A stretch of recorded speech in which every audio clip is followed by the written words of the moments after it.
Thanks, David. And what a send-off for our bulletins, right? That some random guy in the congregation is the one that will send them away. Well, hey, good morning. It is good to be here with you all today. If you have a Bible, you can turn to Ezra chapter 6. We'll be starting in verse 13, working through that. And as you're turning there, I think if we were to kind of summarize Ezra 6:13 through 22 in a nice, neat and tidy way, it could be this. After a long delay, God's promise has been fulfilled. Joy returns to God's people. And so the application is, now go and be joyful. And it's like a simple message, right? But I feel like in a lot of ways that can be hard to apply. Because when I look around in my circles, I sometimes wonder if we see God's people having a joy that is compelling, that makes their faith compelling. Maybe you hear from others who are outside the church. Maybe they look at they've found a way to be happy and to be joyful without God. Or they look at people within the church and they see them more as theory evangelicals. Maybe they're not really joyful kind of people. Maybe not a people that attracts them to really want and to have this faith.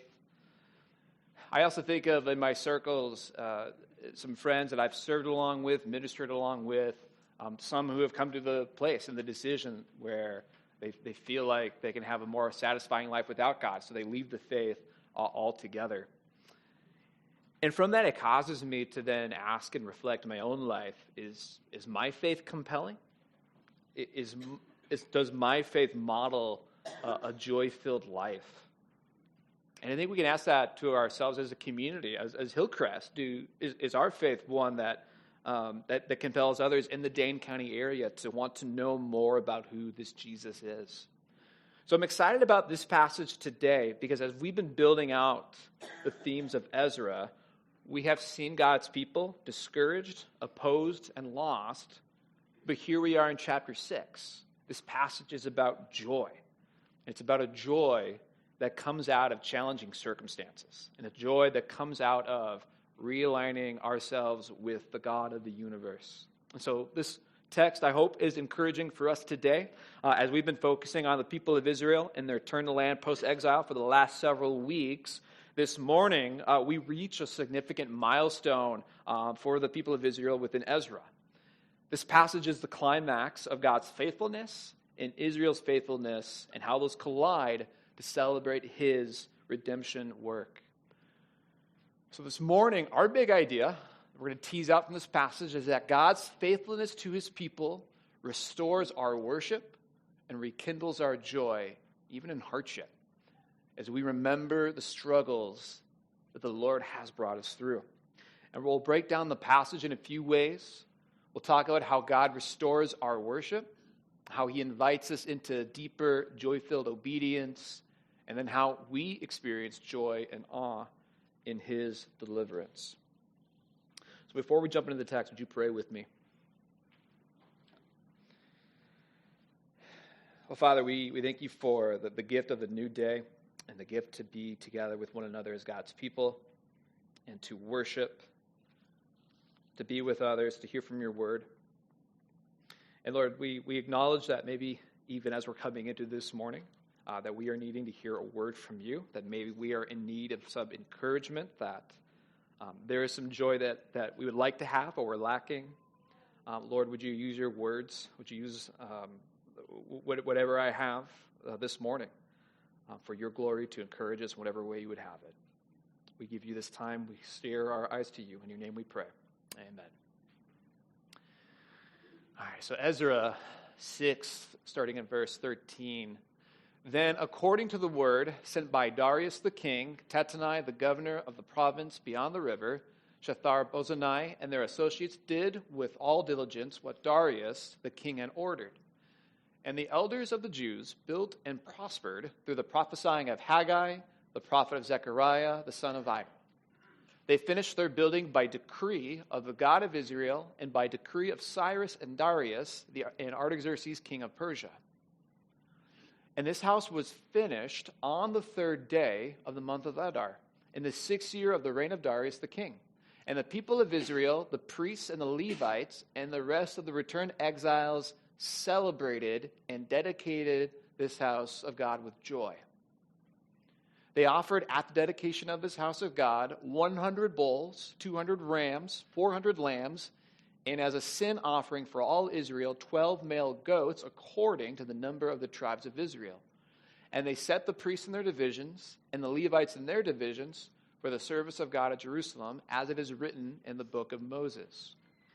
On the 14th day of the first month, the returned exiles kept the Passover. For the priests and the Levites had purified themselves together, all of them were clean.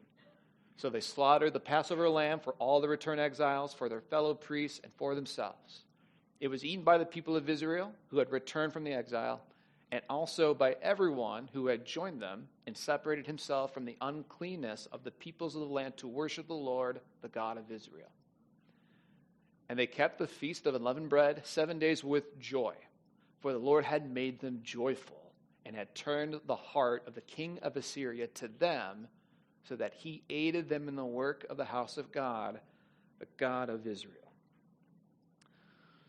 So God restores our worship. So we come to this place in Ezra, the temple, a project commanded by God and decreed by a pagan government, has been completed. As we think back to what we looked at in the series of Ezra, we have seen God's hand in so many parts of Israel's restoration, their return, and now in the building project. And after 21 years, after the foundation was laid, the temple is finally completed in 516 BC. And fittingly, the people of Israel, they celebrate.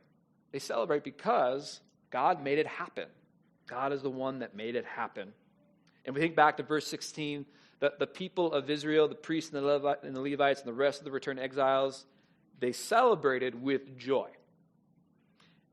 They have a lot of reason to be joyful, right? Because God was true to his promise. And not just one promise, but several promises. God was true to his promise through the prophet Jeremiah, who spoke that someday the exile would end. And then through Haggai and Zechariah about the temple being completed despite all the delays and the obstacles. And we think about the significance of the temple for the Jewish religion, the Jewish faith. It's so significant for the community and for its identity. It had been 70 years since the Temple of Solomon was destroyed, which would have been central to the religious practices. So without it, it would make sense that whatever patterns of worship that they had would have been suspended or non-existent. And now they have a space. They have a space to worship once again. This is significant. And they celebrate with joy, and they rightfully dedicate the temple. And along with that, they also take an offering. They offer at the dedication of the house of God 100 bulls, 200 rams, 400 lambs, 12 male goats. An offering is made to God based on what Israel had. And admittedly, it's not a whole lot, right? If you really study into temple dedication processes, which I'm sure all of us do, we look back at Solomon when that temple was dedicated. There was 22,000 oxes, 120 sheep and goats. There was a lot more at that ceremony than there was at this kind of humble gathering together. And it's also interesting that it's mentioned that there are 12 male goats, because I think one of the things we kind of wonder is how many tribes were actually present? Was it all 12? Were they all there? And what this text is trying to convey and all of this with this kind of humble gathering is that despite the number of people, they're going to do this process right. They're going to celebrate this right. 12 tribes of Israel were to be represented, even if 12 tribes were not present. It stands to reason that with no sin offering, since the original temple was destroyed, that there would be Israelites out there where their sins would be building and building. And so what the author wants us to see from the text is how, as the Israelites are gathering, they wanted to make sure that all the sin was covered. And in this process, what we are doing here, or what we are seeing here, is a way of reaffirming their part in the covenant with God. And it's to emphasize that now that that the sin has been covered, worship can once again be had. Now, it is kind of interesting because several commentaries highlight how even though the temple was built, The ceremony was far less grand than Solomon's temple dedication, right? And we also know even within the text, we saw back in Ezra 3, how there were individuals that looked at this new temple being built and were like, it's kind of lacking. Like, I expected a little bit more. It's like, I don't know if anyone ever does like Pinterest recipes. I've done those, and they never look as good as they would have on the picture.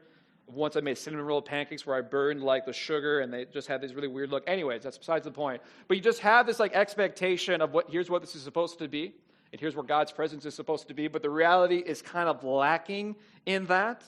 When we look back at Ezra 3, when the temple's foundation was laid, there were priests and Levites alive who saw the first temple, who looked at this one and felt it lacked the grandeur. The response was not joy. The response was with weeping. And it stands to reason that there's probably still some. I can imagine some in the crowd here as this temple is finished who are still wondering and feeling the same thing. So the question that we ask ourselves as we look at the way that the building looks and the number of offerings, does the number matter to God? Does the number matter to God? I think of what the prophet Haggai says as the ceremony is going on. Who is left among you who saw this house in its former glory? How does it look to you now? Doesn't it seem to you like nothing by comparison? Verse 5, this is the promise I made, God speaking through Haggai, to you when you came out of Egypt, and my spirit is present among you. Don't be afraid. So we see the prophet Haggai prophesying and bringing this word to say that the Lord is present, the Lord is here. It's not about how the building looks. It's not about how bad the cake looks. It's not about the look of it. It's about the hearts behind it. Well, so David mentioned, so I was involved in church ministry for a number of years. And early on, I remember some of the metrics that we used as success for a church was based around the 3 Bs. I don't know if you've ever heard that before. They're simplified into the 3 Bs of church: butts in the seats, buildings, and then bucks. And when you were a church, when you built a new building, right, this conveyed like, here's a church that knows how to be successful, right? We have this beautiful building, and now, please hear me, there's nothing wrong with that, right? There's nothing wrong with building something new. I know that's on the heart of this church of Hillcrest, right? That we want to build a building as a way to be a sending station to impact the people of Dane County with the gospel. When I worked for a church in my first year, we had a building that was not up to code, where the sound system was blown, and we had like shag carpeting from like the 70s that like needed to be replaced, right? Like there are times when it makes total sense to repair the building, update it, what have you. But I think what is important is that, God's presence is not predicated on how well the space looks, but rather by the hearts that are in it. We are its temple. If God is active in us, joy is sure to follow. And so in response, the Israelites desired to be obedient to God by responding with their own faithfulness to the covenant. God, and this is where we see how God invites us into deeper, joy-filled obedience. When we look back into the text, the heart of the Israelites is to pursue holiness. And there are a few ways that they tried to initiate this with the broader community. We see that the Passover and the Feast of Unleavened Bread is reinstated, and the priests are purified, or they pursue purification. The commentary, one of the highlights, as part of trying to rebuild their identity as God's people, right? They reinstitute some of these really key festivals and gatherings as outlined by the book of Moses. This is the way for the Israelites to convey that we are not starting a new covenant. We are simply coming back to the old, the Mosaic covenant of our obedience to God and our part in this. Another thing that we also see them do is that they separate themselves from uncleanness. There's a lot of commentary on what separation, right, as we see there, when it talks about how by everyone who had joined them and separated himself from uncleanness. There's a lot that it really gets into what that could mean, because it's not necessarily clear. It's not clear who the people are that would have joined them. It could have been the Israelites of the former northern kingdom, or Jews who are not exiled, or people who are converts from the Gentile faith, but now we're seeking the God of Israel. But I think one of the things we want to really pull out and highlight in this is that a part of trying to realign the obedience to the Lord is to then keep in mind, like, what are the things that would draw us away? The Israelites have already experienced disobedience in the Lord, right? They've gone into exile, so they would rather not do that again. And so now by seeking to orient their devotion and worship to God, this would mean that they are turning away from any practices or moral actions of pagan gods. And so this is not an issue about race. This isn't an issue about the community. It's about the actions. And so everyone who would have joined them are invited to worship the God of Israel, but that also involves leaving behind any unclean related practices. And I think as we kind of look at this, and we see, the text even says that the number of times that joy is mentioned and their desire to be in relationship with God, I think it can be argued that they do so happily. This isn't begrudgingly. This is a joy-filled, happy obedience to be holy. When we think about that for our context, I think of individuals who come to find Jesus later in their life. I think of a student leader in my ministry. So I work for InterVarsity Christian Fellowship, and my ministry works with MBA students. In this past year, I got to know a student by the name of Isaac. Isaac was a pastor's kid who, through high school and college, really fell away from the Lord. His priorities were success in business, getting lots of money, and doing whatever he wanted. But in time, the thing that Isaac began to feel was that there was something lacking. There was this moral bankruptcy that he was feeling within his heart. And so to make a long story short, Isaac began to pursue his family's faith. He wanted Jesus above all else, and he got Jesus. But what he realized as part of the process, it's not just, it's one thing to follow Jesus, but that doesn't mean that the next day you're brand new, right? There's a process called sanctification in which he's maturing and growing in the faith. And so in part of that, he began to realize there were things he needed to cut out of his life and to separate from. Some of that for him was drinking. Some of it also led to cutting out relationships that turned him away from God in the first place. And then it was reordering his focus and his priorities to be that his life was not just going to be about him making money, but rather being generous. I got to work with Isaac a lot at the Believers in Business Conference. I can tell you for sure that Isaac did not feel too bothered about separating himself from the things that drew him away from God. He was happy in his pursuit of Jesus. He was glad by it. He was excited about it. Even as he thinks about his job right now, he's still a guy who's making money, right? But he is also looking for ways to be generous. That is the call that he feels God has on him right now. And we're reminded that seeking renewal, being obedient to the Lord, it's a process. It involves faith and action. We are joining the Lord in what he's up to. And what we do matters, and how we realign ourselves with the Lord, with his mission.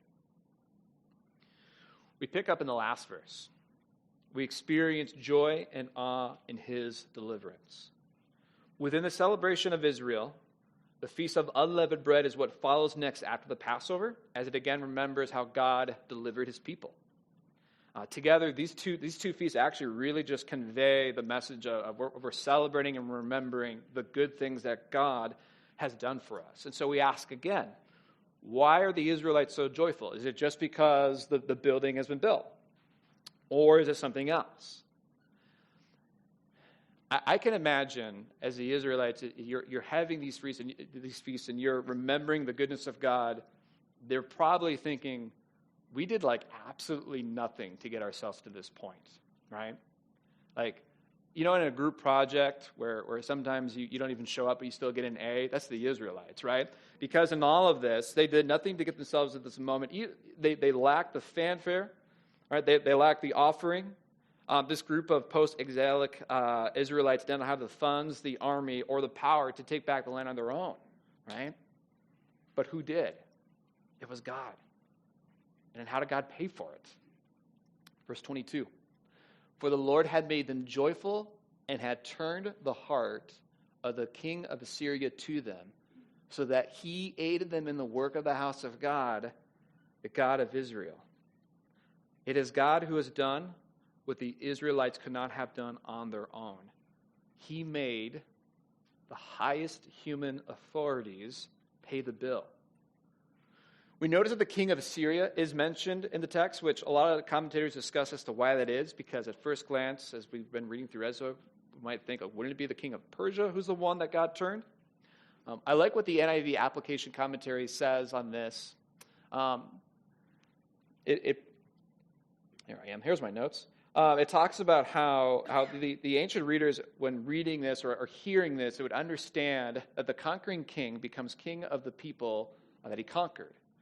The designation used for Darius is the author's way of acknowledging Persian hegemony over Assyria. Okay, so that's really interesting, but what's this next part?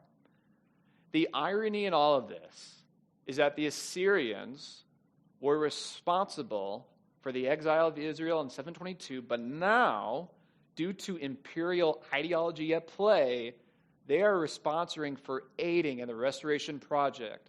So, in simple terms, the Lord, the sovereign God of the universe, was able to manipulate history so that there were the armies that he used to push the Israelites into exile are also the ones that helped to pay the bill on this.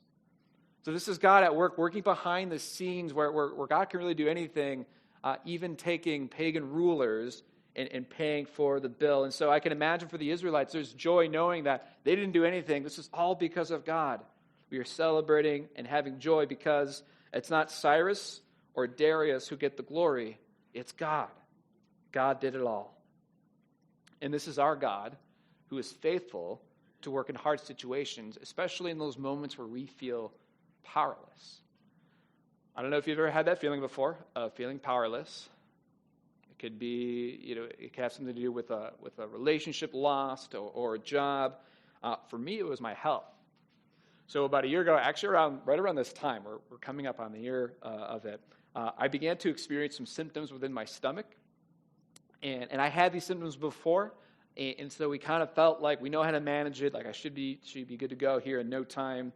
But I kept getting worse. And after 13 days of being sick, I lost about 30 pounds. I had like a fever every night. Finally, my wife and I were like, yeah, we should probably go to the hospital and see what's going on. And so we go to the emergency room at Meridor Hospital in Madison, and our thought was, we're just going to get fluids, and we'll be on our way. And then our ER doctor looked at me and said, we think you need to stay because we're concerned that your colon is so inflamed that it might be septic. So again, my wife and I looked at one another, and we thought, I should probably stay, right? When you hear that, and just in all of that, so we're in the hospital, we're going through this process. There's that concern and that worry that comes up where we're thinking to ourselves, okay, like how bad is this? How are we going to pay for this? We were a few months away from our daughter being born, so we're even thinking through some of those realities. And interesting though, I remember that first night I spent in the hospital, and I kind of felt like this weird peace about it. And I think that peace was there's really nothing I can do at this moment, right? Like I can only drink so much Pepto-Bismol to help out the issues here. And I'm just kind of receiving what's about to happen. But in all of that, like in that powerlessness, I felt like God was in it. God was in the details. God was in the issues that were going on here. And there was that peace in that situation, that in my powerlessness, God was there. And that I could trust the Lord, despite that there was real concern that I could be septic. I could trust the Lord that whatever happens, he would take care of my wife and my child. I could trust the Lord that even though the bill was going to be large, and it was, and insurance wasn't sure if they wanted to pay for it, I could still trust that the Lord was going to provide for our needs in that moment. And here we are a year later. Like, as I'm reflecting on this, I'm like, I'm still here. I'm feeling pretty good. For the most part, I still have to kind of manage some things, but we have seen God firsthand just be at work. We have seen his hand bring healing to my body, to pay for our bills, and I get to hang out with my baby girl all the time, which is a whole lot of fun. Our God heals, our God changes history, and our God is a keeper of his promises. So Monday matters. God's faithfulness is displayed in the completion and the dedication of his temple, demonstrating his power and provision, and yet we still find ourselves longing for changed hearts. It's about a space, and yet God's presence and provision is more than a space. So I bring us back to where we started. Are we living proof of a God working through us? Because I think we know on this side of history, the temple is not just the building. The temple is us. It's got legs. It's got a mouth. And it has a call to be obedient and to seek holiness. And to do so in a way that is full of happiness, not begrudgingly so. Life is hard. Suffering is real. But through joy in Jesus, we are able to show others about this compelling faith that we have in Jesus. At the same time, maybe we're in a place of feeling a lack of that. Maybe we're coming into even this morning, we're feeling that, while I want to have joy and happiness in the Lord, I feel like it's not there in the way that it should be. Personally, I am in a season of discernment. The last few years have been filled with a lot of great moments, but a lot of challenges. Even when I think back to last year, it's kind of weird to go like, oh, we're about to go into 2025, but I'm still processing 2023, right? And all of that, I feel like in a lot of ways I'm more just surviving than I am necessarily thriving. And I'm trying to figure out for myself, what does it look like to be happy and holy? What does it look like to have joy through being with the Lord? And so I'm reflecting on that and what that is to experience happiness through holiness. Because one of the things that I seem to track within myself is that I tend to find happiness through other things. Sometimes I'm looking for happiness in my sports teams, which is kind of a heartbreaking idea, or in coffee, or in social media. And I just feel that my soul needs more. I know David will come up here and we'll talk about this, like happy and holy. Maybe sometimes we can hear that, and we go, man, like I want that, but I feel like I'm kind of getting beating up. I don't think that's David's intent, and that's not how I receive it. But rather, I receive it as encouragement to go and to keep pursuing that happiness through holiness. And so my wife and I were kind of discerning in this season, like, what does that look like? What does it look like to be neighbors who are talking about the joy of Jesus? What does it look like to be really pulling back on some of the things we do to end the night, right? With a 7-month-old, do we need to watch like Downton Abbey over and over again? Like, what can we do, right? What are some of the things that we can do alternatively in order to really like focus on the Lord? And so we're in that season of discernment. And we're still seeing what that looks like, but we seek it because we know that it is good. We know that there is beauty and joy in our relationship with Jesus. I want to invite our worship team to come up here. And as they are walking up, I want to just kind of leave us with this. If we know that our God is faithful to fulfill his promises, are we seeking to be happy and holy in him? I want to just take a moment to pray, and I want to just pause briefly, and if you're discerning this, as you're processing this, if there are things that the Lord is bringing up to light, like these are the things that I need to bring over to the Lordship of Jesus, my hope and prayer is that he would illuminate that for you, and that is something that you would consider and pray on. But take a moment to pause, and I'll pray to close, and we'll continue to worship, because we know that our God is present, and he rekindles our joy.